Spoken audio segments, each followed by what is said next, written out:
Ashley Hubner here with Confessions of a Coach.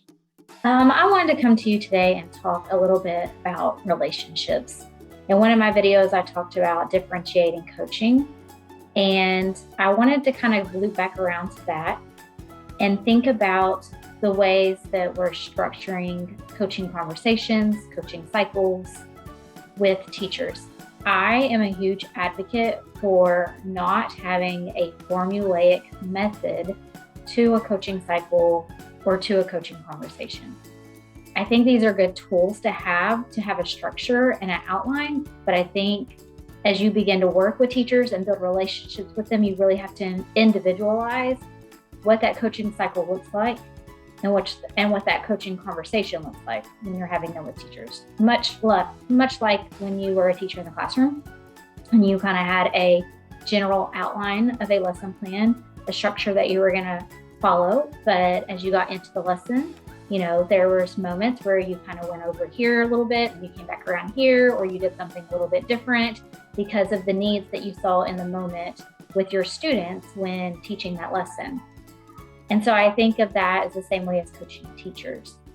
I do think you have to have, like I said, a structure. I like Jim Knight's structure of identify, learn, and improve. But through maybe that learning might look different for every teacher. Maybe it's a book study that you're going to do with a team. Maybe it is going on instructional rounds. Maybe it is an outside campus professional development that the teacher is going to take. Maybe it is you going in a room and modeling some lessons and having some debriefs about that. But I think it really depends on your teacher's learning style, their strengths, what their goal is that they picked, their willingness to participate in the coaching cycle. So there's a lot of factors that come into play here when you think about what that cycle can look like. And then thinking about the coaching conversation, although I will say, like, as a brand new coach, I kind of had like a script, like these were the things I was going to say, this is what I was going to follow. And I still kind of lean back on that. But I think when you really build relationships with your teachers and you know them well enough that you can be authentic and vulnerable and open and honest and even direct sometimes, your conversation is going to look different from interaction to interaction, depending on what that conversation is about.